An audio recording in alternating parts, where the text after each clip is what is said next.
Dilla gave us permission to feel the triplets in other parts besides the first and last beat of the triplet. And Chris Dave gave us permission to not explicitly spell out everything about the beat.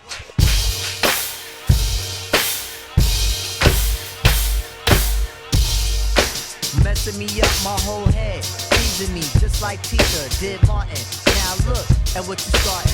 Schoolboy clutching it ain't on the hush. The whole world see it, but you can't. My people they can play, sit and rave and rave. Hey guys, Your name is out my mouth. Nate here from the 80/20 Drummer. Back at you with another lesson of the week. It feels like ages since I've recorded one of these, but I guess it was only like a week and a half ago.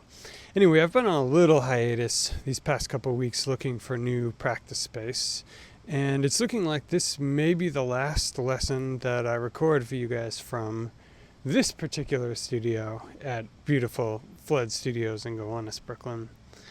Anyway, I wanted to use this opportunity to jump into maybe one of my top 3 favorite drummers of all time, and probably, arguably, the most influential drummer of the last decade, Chris Dave. Any attempt to put our arms around the history of this drumming is going to be inadequate, but if I had to be very concise, I would say that hip-hop drumming before Chris Dave and not informed by Jay Dilla sounded something like this. 3, 4.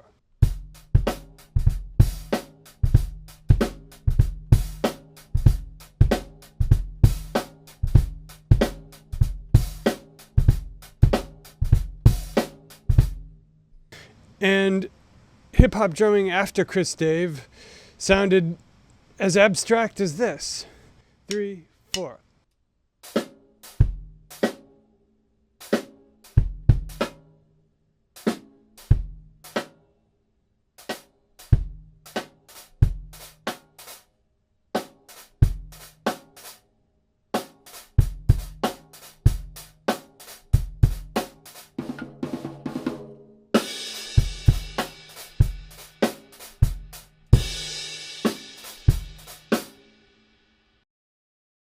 So Dilla gave us permission to feel the triplets in other parts besides the first and last beat of the triplet. And Chris Dave gave us permission to not explicitly spell out everything about the beat and to emphasize kind of the cracks of the beat. So this lesson is going to be a 2-parter. In the first part, I'm going to talk about how to practice this with a metronome, how to use Chris Dave's idiom to add airiness and kind of a lilting Dilla-esque feel to your hip-hop and your swing. And in part 2, we're going to work on some of the actual fills that Chris does, such as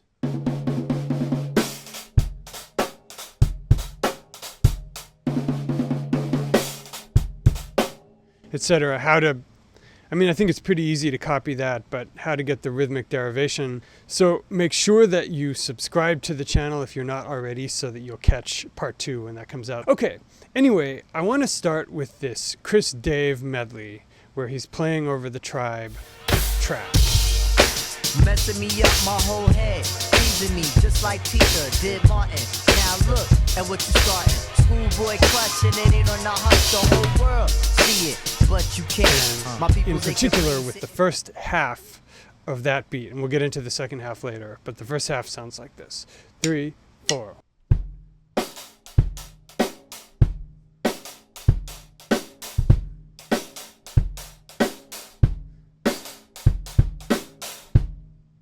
If you want to check out like an exact transcription of that, my boy Dean McCormick has one that I'll link to. And my goal here is not to tell you verbatim exactly what Chris played, but more how to get some of that element in your own playing. So on the surface, that seems pretty simple, but when we start incorporating the metronome, it gets complicated in a hurry. For instance, 1, 2, 3, 4.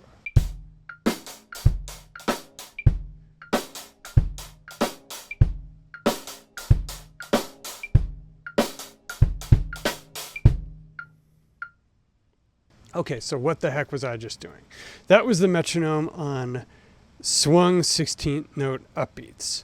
So if you're thinking of the pulses, 1, 2, 3, 4.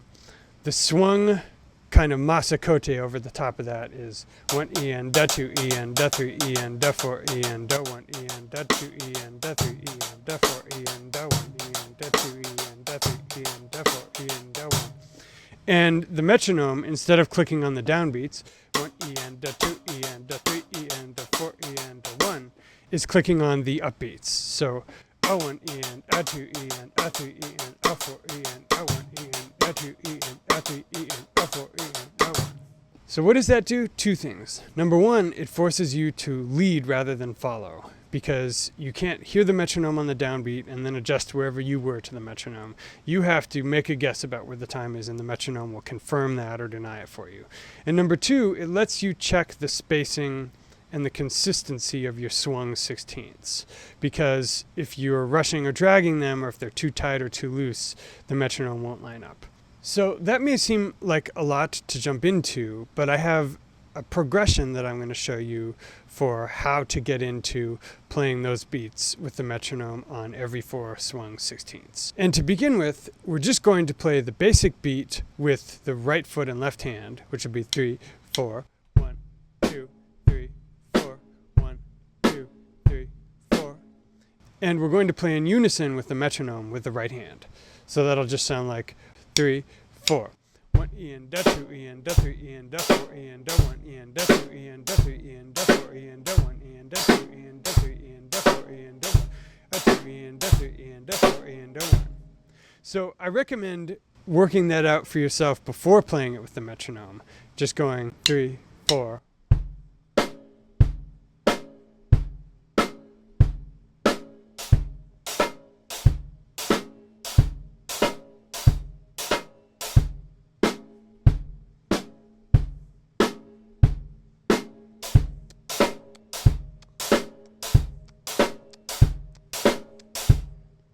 But when you do add the metronome in, at least you're going to be able to try to capture the unison with the right hand.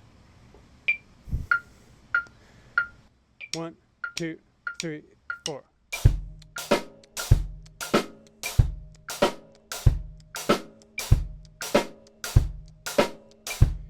Here's a variation.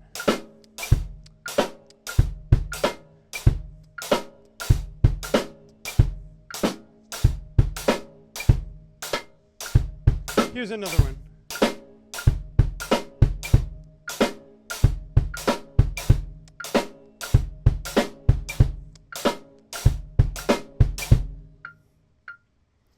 So once you have that metronome beat captured, then you can start varying stuff around. Okay, so the next level of playing this along with the metronome is to add a hi-hat unison with the snare drum. So 3, 4 becomes 3, 4.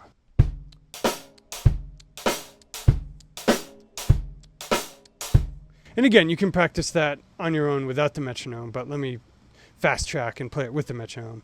And now I'm going to warn you in advance that I'm going to play a few different variations, starting with just the downbeat with the bass drum and then putting the bass drum in different places. 1, 2, 3, 4.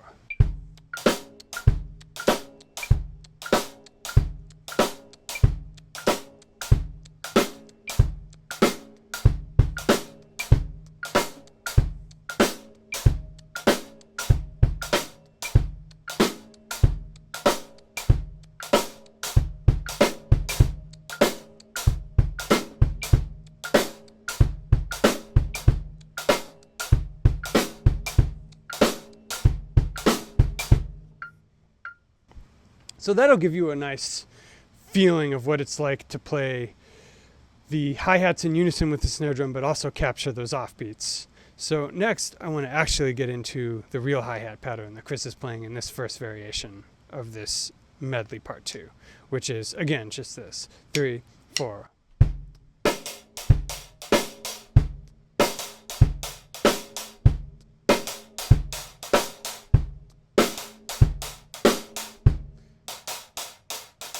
One, 2, 3, 4, 1, 2, 3, 4, 1, 2, 3, 4, 1. So practice that without the metronome first, and then try adding the metronome in. 1, 2, 3, 4.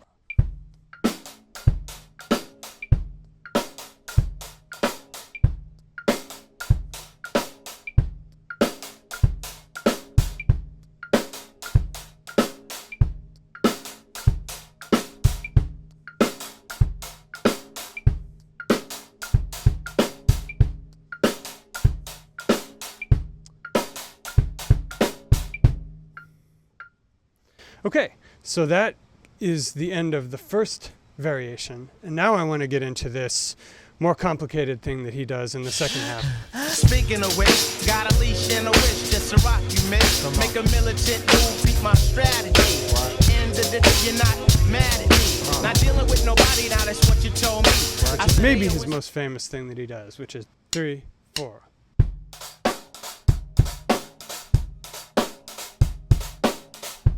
And again, that's something that's relatively easy to play right out of the box. But if we want to give it that extra lilt and really lay it in the pocket and nail it, give it that rhythmic elasticity that makes Chris's beat feel so good, we want to step into this in a couple ways.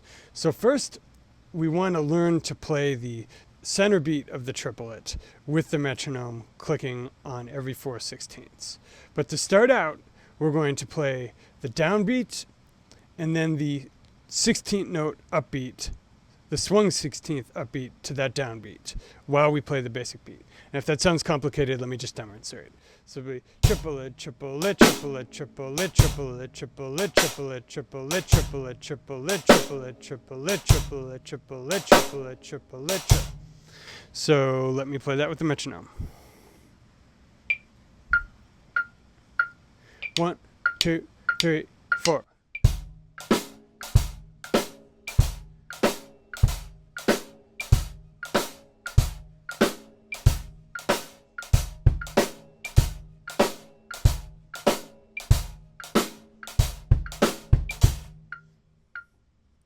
So that's your bass line.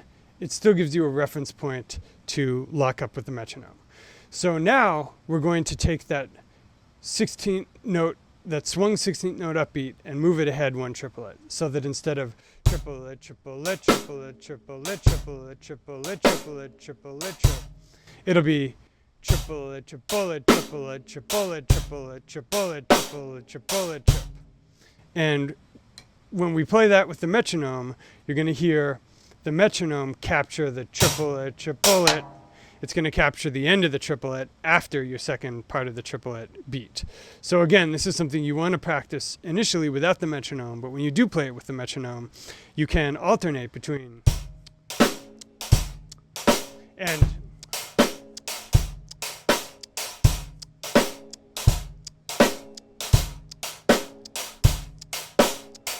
so let me demonstrate what that'll look like. 1, 2, 3, 4.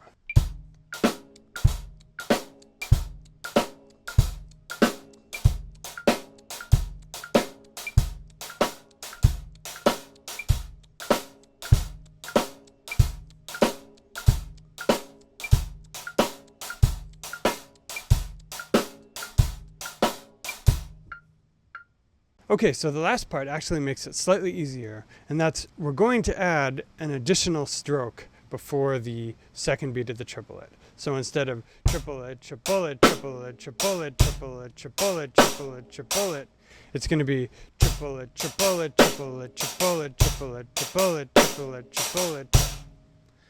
So again, with the metronome, that'll sound like this. 1, 2, 3, 4.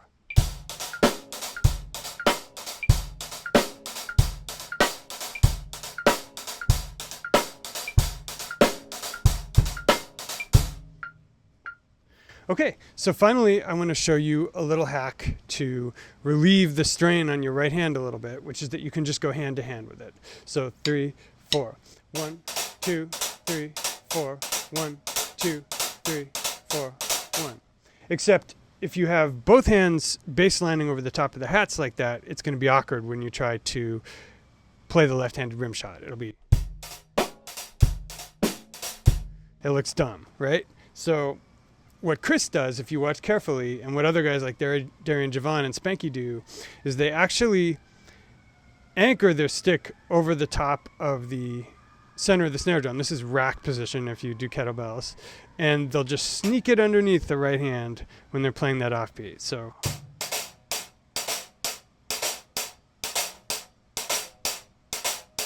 that's something you might want to practice slowly without the metronome.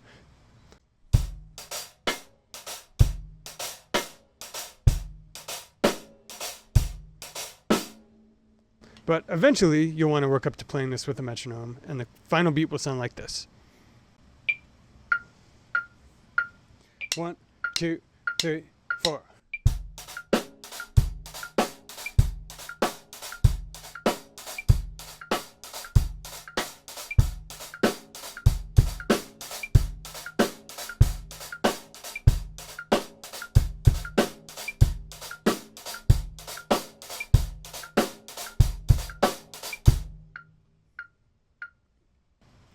All right, so that concludes part 1 of this lesson. Again, make sure you subscribe to get part 2. If you want to learn more about me or my channel, I recommend you check out a product called the 80/20 Roadmap.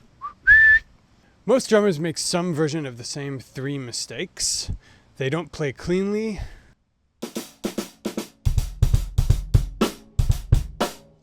They don't play in time very well, and they don't have good improvisational flow.